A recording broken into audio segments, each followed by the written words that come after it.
What's going on, guys? It's Jeremy, and today we're going to be taking a look at the breakdown for my primary chest rig.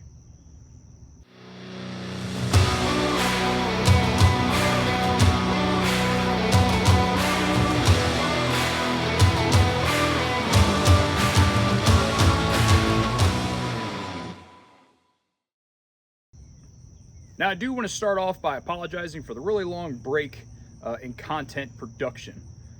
Like I said a couple of videos back, I had just bought a house with some land, and planting season we were on the cusp of that when we moved in. So getting garden beds and fields set up, chicken coop built, chickens in for springtime, and all that kind of stuff.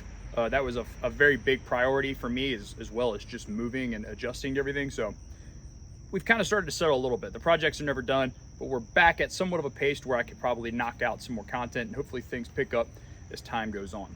Another apology in advance if you hear a lot of cars in the background. I live somewhat close to a very main road on the outside of town, so there is a lot of trucks, like big trucks that drive them down this road. So ignore that. We're filming in the evening time, so hopefully it's okay. But chest rig, we're gonna be going over my chest rig, my primary chest rig breakdown. I know I said I was gonna do this probably back in April when I first got this chest rig, and it completely slipped my mind over and over and over again. So now we're gonna do that. So this is the Velocity Gen 4 chest rig in OD green. I got it for about, if I remember correctly, it was like $203 directly from Velocity back in April. And it shipped to me within like 2 days of placing my order, and I had it within a week. So pretty cool with that.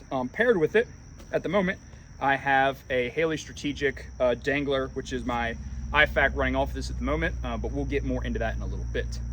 So what is a reason I would be wearing a chest rig instead of something like my plate carrier? If you're going to be covering really long distances, specifically in more rural or rougher terrain, you don't want a plate carrier and plates, constantly weighing you down and wearing on your shoulders and all that type of stuff, when a chest rig could suffice. If you're not expecting to possibly take contact, or you're not assaulting a position, you can take that load off of yourself for the risk versus reward kind of ratio that we normally go with that. If you're going to be moving with your big pack, your 72-hour pack, something like that for long periods of time, you're not going to want to wear your plate carrier on top of it. Could it be done? Yeah. Is it going to suck really bad, and are you going to develop some sores and whatnot? Probably. I've wore this with my normal 24 or assault pack. I've wore this with my big pack so far on hikes, and chest rig is just so much more comfortable than a plate carrier. And then other times, if you're doing recce things, reconnaissance type things, intelligence gathering, you've got to leave your mom's basement and go steal food from the kitchen upstairs because you don't get paid your allowance till Friday. You may not need to take armor. You may not be, again, expecting to take contact. We may not be assaulting a position. So this is a reason to wear a chest rig. Another cool thing with the chest rigs, more modern chest rigs, is a lot of plate carriers have, like swift clip kind of attachments. I believe that's the correct terminology for it. And with that, I can just disconnect my harness buckles and put this directly onto my plate carrier. So if you have the capability, or you're able to, you can put your bare plate carrier into your big pack. And if you move from position to position, when dictated, when needed, you can take off your harness straps and put this onto your plate carrier. Now you have the same exact load you did when you were walking. So with this came with the H harness. It's really not too bulky to any extent. I would kind of describe it as a medium loadout. It's not too heavy. It's not too much of a slickster. It's right there at the cusp of being a very average loadout.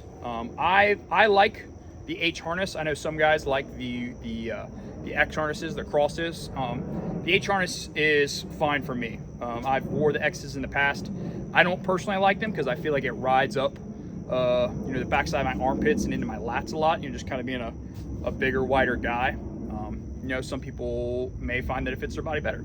You could probably buy any type of secondary or off-brand type harness and use it with whatever chest rig you're utilizing, depending on what you may have, or the manufacturer of your chest rig may make both the H or the X, and you could choose or whatever have you.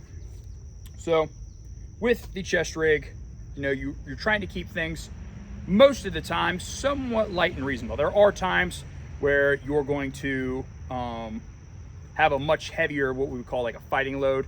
you're going to move away from this 4 to 7 mags, and you're going to be carrying 10 or more mags potentially. If you're in a position where you may be a automatic rifleman, or an IAR gunner, or even rocking a 249, whatever it may be, and you need a lot of those magazines, your chest rig may get much bigger, depending on your mission. What kind of attachments do you need onto your chest rig? Are you rocking a pack with your chest rig for sustainment gear, so on and so forth. So I'm going to lay this down on the ground. We're going to take a look at it, and really this video is kind of more focusing on what do I carry in my standard chest rig on a normal basis. All right, guys, so like I said before, this is the Velocity Gen 4 chest rig. Really, when I came down to what chest rig I wanted to use is just a general purpose chest rig. I was kind of between the Haley Strategic and I was between the Velocity. And I ended up going with the Velocity specifically for just the pouch, not only just the pouch setup, but the dedicated magazine pouches. With this one, I get an additional magazine pouch with a dedicated radio pouch, or a possible radio pouch. Whereas with the Haley Strategic, I either had 4 mags and no radio, or I had 3 mags and a radio. So that is why I ended up going with this one. And then specifically why I went with the Gen 4, I believe out of the 6 generations of Velocity chest rigs, I liked the utility pouch setup specifically for this chest rig. I like the little admin pouches. I like the way everything's set up.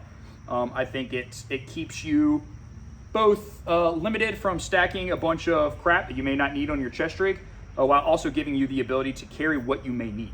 So right off the bat, let's talk magazines. I have 4 rifle magazines up front here.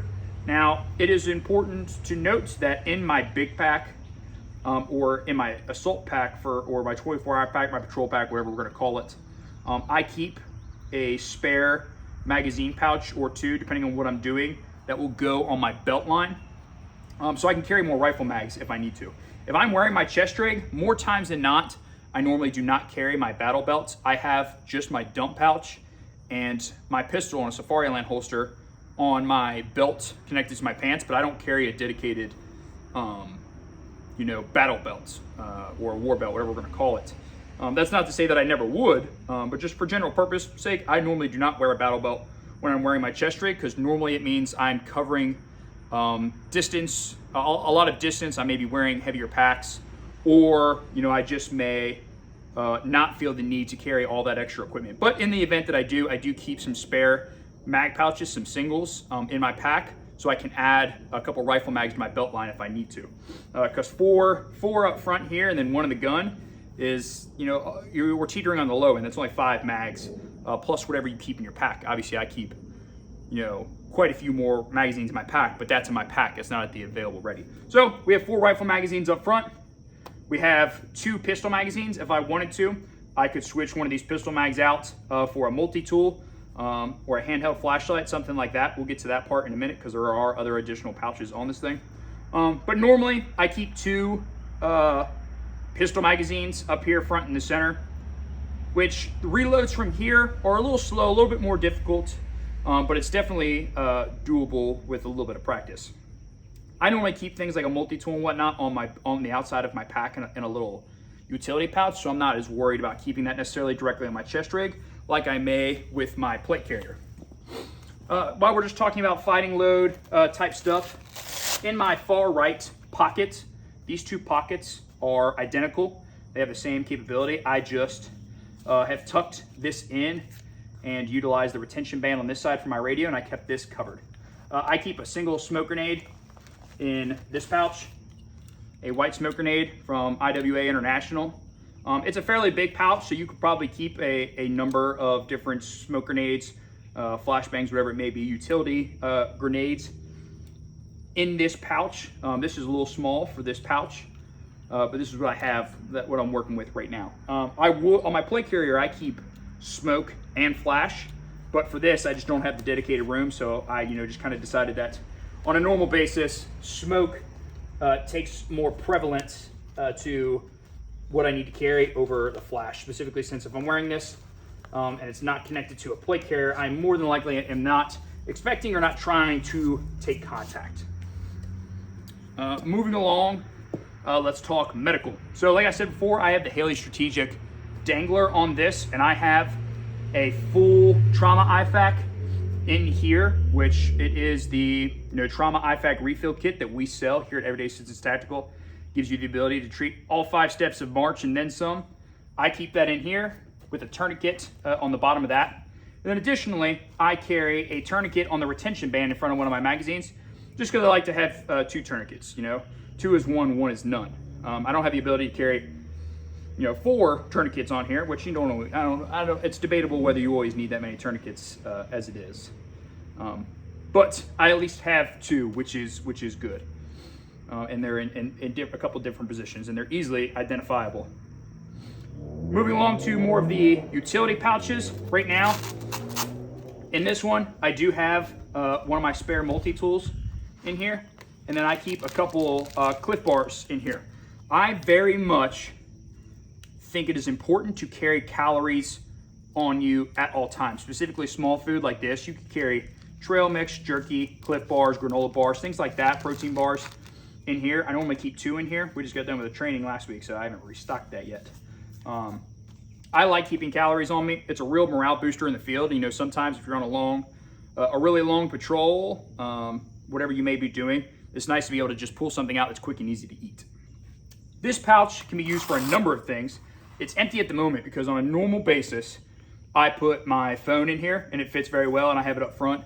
I'm able to access some of the map apps I have on my phone, some of like the, positioning and strategy apps, my, Telegram and Signal, those types of things. I have it ready and up front. Now, if I were doing operational things in this make-believe world that we're in, would I necessarily carry my phone on me all the time? No, probably not. This would probably take, a higher purpose per se, and my phone may get staged somewhere else. But that also very much depends. But this is just another identical utility pouch here that we have to use that is very beneficial. Moving along to comms. Baofangs, move away from Baofangs. I've had this Baofang forever. It's a UV82. Digital comms and higher capability comms are becoming more and more affordable and prevalent. Move away from Baofangs. Me and my local crew, we're currently working to come up with a comms plan away from Baofangs. But if a Baofang's all you have, then you know what? So be it. Use your comms limitedly and smartly. And remember OPSEC. This can hold a 152, a brick 152, I believe. I know it also can hold like the standard Motorola and Kenwoods, like the P25 series. And then obviously Baofangs, this has an extended battery on it. And then it has a few, clips and whatnot you can run your mic to or your push to talk. If I'm wearing my helmet, I'm not wearing something like a boonie, I will run my push to talk here and then run my plug in from my helmet down to here, and I'll plug it in. But right now I just have the push to talk on there. So this is very useful. Here on the sides are also small additional pouches. I have a spare Sharpie and a spare pen. And over here, I have a spare hand flashlight. Let's see which one I got here. Which one is this? All right, this is the 511 Rapid flashlight. Pretty good light. I am a big proponent of carrying hand white flashlights on you. You have white light on all your guns. If you're smart, you have a light on your helmets or like a head cap. The name is escaping me at the moment. You know what I'm talking about. A red light on your helmets, but having just a general purpose handheld flashlight I think is really important, because not everything needs a gun to be pointed at it. Not everything needs to be red light, so on and so forth. So having a good white light is can definitely come in handy. It's gonna be a pain in the butt to get put back in there. There we go.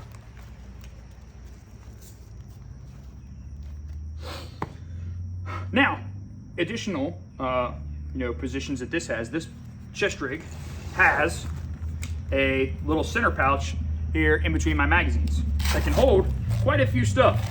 Some of the stuff I like to keep in here is spare fire starters. These are my favorite fire starters, the little fire cubes.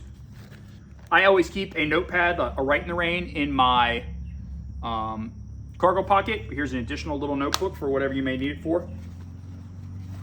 A lighter, of course. Some duct tape. If I have like an 11 by 17 or an 8.5 by 11 size map, obviously I just wrote map on here because I'm not going to show you guys the maps of my AO and what I have printed out. But I keep maps laminated and folded up right in here. If I for some reason don't put it in my arm for whatever reason, you could probably put bigger maps in here. But as you know, you start to fold really big maps that are laminated, they start to create a lot of gap and space as this sits against your body. So be careful with that. I keep my compass center pouch when I have my chest rig on. If I'm not rocking my phone here, I'd probably put it in there with some other tools. But I like to keep my compass readily available at any given time. I think that's really about it. One thing people probably ask about is water. Where is your water? Do you not plan on drinking any water? I'm gonna put that off to the side. I always have a water source on me. You may not see it on this chest rig at the moment, but I always have a water source on me. And I'm going to show you what I got. So this is the standard issue Camelback for the Marine Corps. If I'm wearing my chest rig or my plate carrier, I always have a back panel or some sort of Camelback on me. Whether that's a bladder in my pack, whether that's a Camelback or that's a back panel, I always have water on me. I don't like going places without water. And I take the hit, the gap of, creating more space between my back for a pack, like if I'm my plate carrier on with my back panel, because I like having water on me even if I don't have my pack on me. In the wintertime, I'm not able to use Camelbacks as easily, depending on temperature, obviously, because these will freeze. But at that point in time, I would suck it up and carry a very lightweight pack with me if I needed to, supported by my big pack, and I would carry, an exterior water source. But I always have water on me. Additionally, I keep water purification in all of my Camelbacks or like my back panels and whatnot, and with additional, note taking and fire starting gear and all that kind of stuff. That kind of stuff is always in my Camelbacks or my back panels. So that is always, I always have water. Water is extremely important. And that's pretty much it, guys, with the chest rig. Very simple, nothing crazy. You see a lot of guys that just stack stuff on top of their chest rig. And for some of them, there is a purpose behind that, which there sometimes is a purpose for carrying really heavy chest rigs. And some guys know what those purposes are, and then other guys just can't figure out that they're carrying too much crap on their load. So I keep it rather standard. Do I wish I probably had 2 or 3 more mags up front of my chest rig? Yeah, probably, but I have that ability to add them to my belt if I need to. So find a chest rig that you like the setup specifically first. Like I said, when I chose out of the 6 generations for a Velocity chest rig, I chose this generation specifically because I like the pouch setup and how you like to run your gear and what kind of gear you like to run. That makes a huge difference when setting up your gear. So definitely take a look at that big picture. Are you able to carry medical? Can you run a dangler, so on and so forth? All these different types of things. So definitely keep this kind of stuff in mind, guys, as you look for your chest rig. All right, guys, that's all I've got as far as the chest rigs go. Remember, find things, regardless of what kind of gear it is, that are going to be, fitted to your purpose. What do you see yourself doing on a general basis? Not everybody can afford to go buy a Slickster chest rig and a general purpose chest rig and, an assault load chest rig and a rec unit. Find something that's rather general purpose. In reality, you're not gonna be able to carry all this type of equipment with you, specifically if we're looking from like the civilian defense forces, the militias, the Minutemen, all that kind of stuff, or even just preppers, people in general. You don't need all that type of gear. We have to kind of start to think general purpose and how can we change things on a small basis to adapt to what we do, not just changing our loadout all the time for whatever purpose we may see it at hand. So hopefully you found this somewhat helpful. If you think I forgot something, if you have something better in mind, whatever that may be, leave it in the comments down below. I try to respond to all the comments that are generally worth responding to. Some of you guys are just trolls, and that's okay. We're here for all of it. Be on the lookout because we are going to have our medical response 1 classes for sign up somewhat here soon. They're probably going to be August, September classes, so be on the lookout for that. The class numbers will always be limited. We have a few IFAKs left in stock. We're trying to not bring on a ton of stock at a time. We're trying to get general loads depending on how we think the market is doing. But we do have a few IFAKs that are still in stock. We have plenty of Minuteman patches. And then, of course, we have the tees, flags, all that type of stuff. Whatever you guys can do to, you know, help the business, support the channel, all of that, help us grow so we can continue to produce more, train more people, so on and so forth, is a huge help. Because, you know, at the end of the day, yes, you know, I'm running a company and trying to start a company, a business, but it's all more about a movement. It's more about the community and helping you guys establish your communities, so on and so forth. So that's all I've got, guys. Remember, like, subscribe, share this video, because knowledge is power. As always, train hard, train often.